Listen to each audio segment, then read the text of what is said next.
আপনি কি 20,000-এর মধ্যে ভালো ক্যামেরা সেন্ট্রিক ফোন খুঁজছেন? তাহলে আজকের এই ভিডিওটি শুধুমাত্র আপনার জন্য। ভিভো আর iQoo এমন একটি ফোন নিয়ে আসলো যেখানে থাকবে 32 মেগাপিক্সেলের সেলফি ক্যামেরা, আর সেখানে আপনারা 4K-তে ভিডিও রেকর্ডিং করতে পারবেন। এখানে ভিভো আর iQoo আমি কেন নিয়ে আসলাম, একসাথে দুজনকে কেন নিয়ে আসলাম, কারণ হচ্ছে দুজনই ফোন নিয়ে আসছে আর একই ফোন নিয়ে আসছে, শুধুমাত্র ব্র্যান্ড আলাদা আর স্পেসিফিকেশন ভাই একই, ঠিক আছে, সব কিছু একই, শুধুমাত্র ভিভোর দিকে আর iQooর দিকে। ফোনটি হলো iQoo Z10R আর ভিভোর তরফ থেকে যে আসছে নামটি থাকছে Vivo T4R 5G।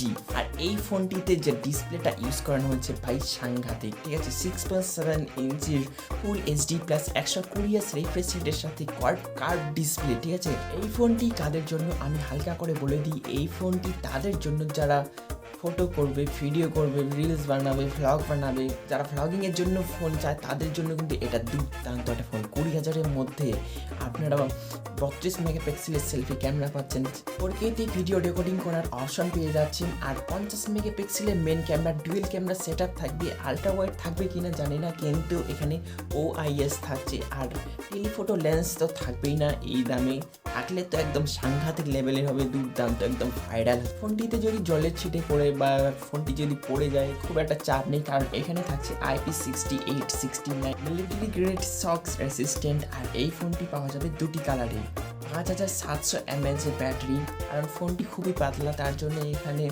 5700 mAh battery দেওয়া হয়েছে। 6000 mAh ব্যাটারি থাকলে আমি বলতাম ঠিকঠাক, একটু কম আছে, যাই হোক কাজ চলে যাবে।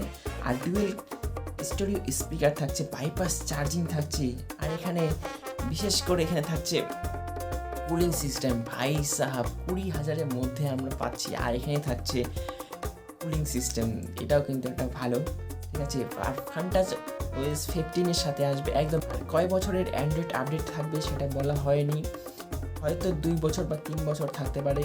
আর এই ফোনটি আসছে 24 জুলাই, খুব তাড়াতাড়ি আমরা দেখতে পাবো এই ফোনটা। আর কি দামে আসছে, অবশ্যই তো এই ফোনটা 20,000-এর মধ্যেই আমরা পাবো, কিন্তু কত ক্যামেরার জন্য চাই বা ভ্লগ বানাবে 20,000-এর মধ্যেই, তাদের বাজেট 20,000 টাকা, তো তাদের জন্যই কিন্তু এই ফোনটা একটা বেস্ট অপশন হতে পারে। তো দেখা হবে 24 তারিখে। আজকে মতন টাটা।